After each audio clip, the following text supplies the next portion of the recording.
Hello indie game fans, for as much as I love pixel art, there are a whole bunch of games with other art styles that are equally as stunning, so here are some pretty games to feast your eyes on, beginning with Hoa, a side-scrolling puzzle platformer that immediately brought my mind to Studio Ghibli movies when I first saw it. You play as a tiny fairy who lost her memories, who has the ability to restore the world as she moves around, adventuring in a forest and a world of insects and bugs. It's a non-violent platformer, so I suppose you can consider this a cozy game, and while short, it's a beautiful experience all the way through.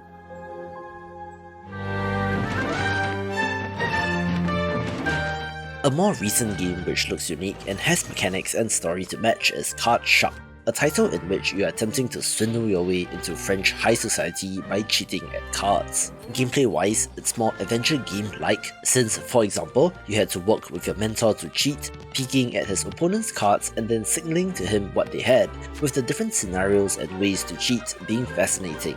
I want to highlight the environments in this, which are intricately designed and fits nicely with what I would think of when talking about 18th century France.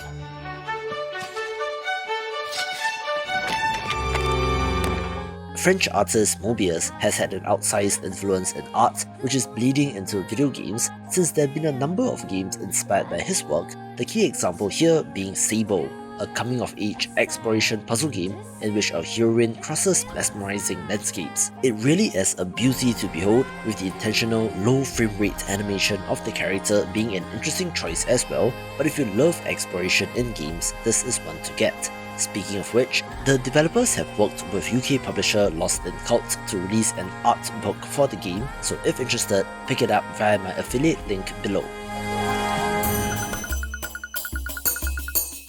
Sometimes, there's just simply great hand-drawn art, which is exactly the case here with NAIRI Tower of Shirin, an adventure game set in a mysterious oasis town and is, again, inspired by the work of Studio Ghibli. Our heroine is attempting to uncover a dark mystery that has to do with the titular Tower of Shirin, having some amazing character designs in addition to interesting backgrounds, with the sequel NAIRI Rising Tide being in development as well.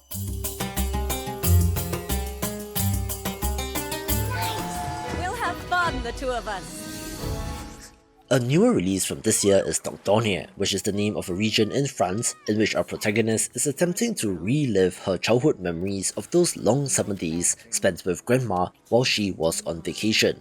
Of course, the watercolour hand-painted art style is the main draw and looks absolutely gorgeous, and while not the most gameplay intensive thing, will certainly warm your heart.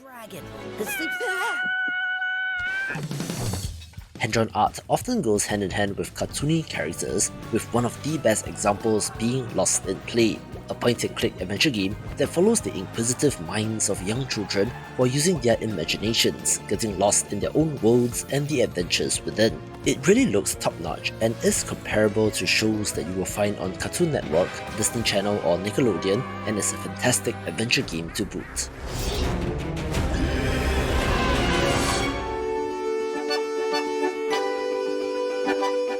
An underrated gem which I absolutely love from 2017 is Old Man's Journey, one that, unsurprisingly, tells the tale of an old man going on a journey.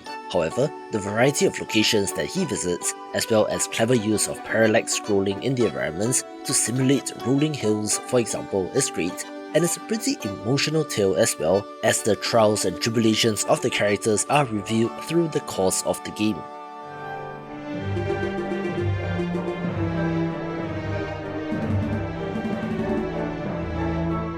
Now this game is something special since Aviary Attorney has a hand-sketched look, as if the characters were drawn in pencil on paper, looking amazing due to the amount of detail and the shading applied to the characters. I'm not quite sure how they put it off, since even the backgrounds here are intricately detailed and seems like a lot of work, which, combined with the concept of playing as a bird lawyer and his protege, attempting to dispense justice, and you have quite the combination. The cases are interesting and fun to figure out, with a cast of quirky characters as well, where despite the almost hustleful boyfriend-like concept of the game, mixing that with Ace Attorney is quite the clever move.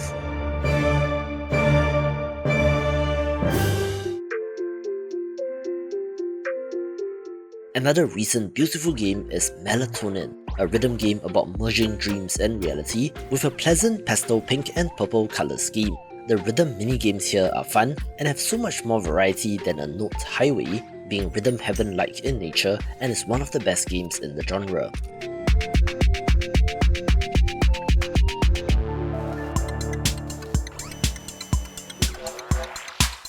An awesome title is Mars First Logistics, a physics-based construction puzzle exploration game in which you're building various rovers on the Red Planet in order to move items and equipment from one location to the next. This has a powerful construction tool that allows you to build all sorts of crazy stuff, from beautifully designed ones to vehicles that are just bare bones but functional, with the cel-shaded look and colour palette chosen being great.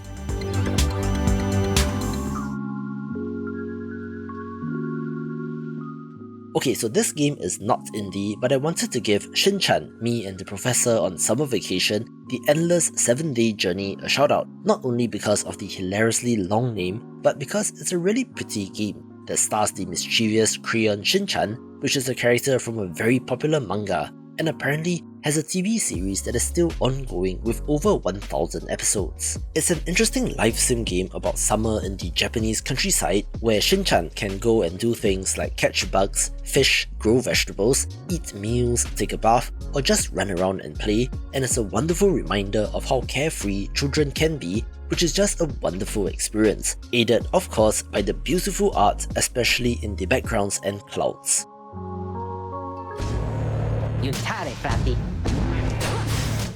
Take your pick of Supergiant titles and any of them would be beautiful regardless since they are known for their art after all, but my pick is the underrated Pyre, which is their least popular title but one of my personal favourites. It has an interesting basketball gameplay along with a very interesting cast of characters to get to know as our party seeks to escape exile. The character portraits are great, but I want to highlight the environments and backgrounds due to the very bold use of colours from pink and green to blue and yellow, so find out why I love this game by picking it up.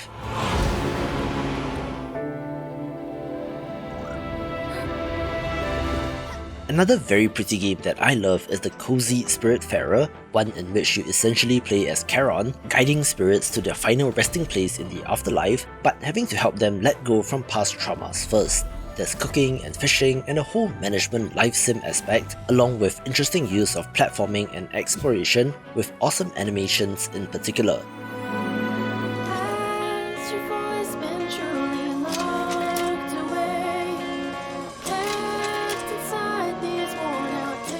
You might not have heard of this title since it is essentially a free side story to a full game, with the anime art style of unbeatable White Label being of note, and I cannot wait for the full game.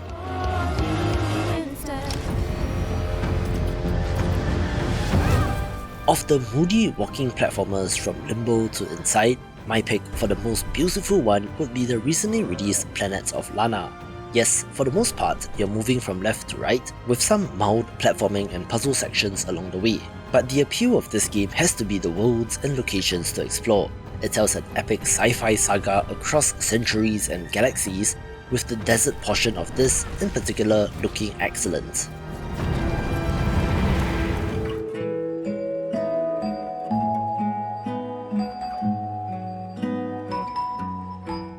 Like Mobius mentioned earlier, the influence of Studio Ghibli on games is also apparent, with more than a few of these games looking to have a similar look, and such is the case with Behind the Frame, the Finest Scenery. This is an adventure game about an artist attempting to create a masterpiece, with of course an emotional story to tell. Interestingly, it mixes some beautiful 2D art and animation with a curious first-person perspective with some 3D-ish visuals, and has a VR version as well for some reason.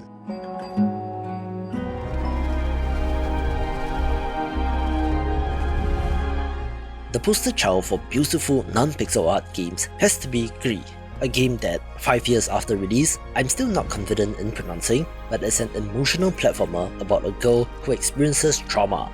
It gets pretty dark and depressing with the themes that they cover, contrasted of course with the beauty of the hand-drawn art, which something contrast and director's intent and all that, and while not the most insanely challenging title, is still one of note.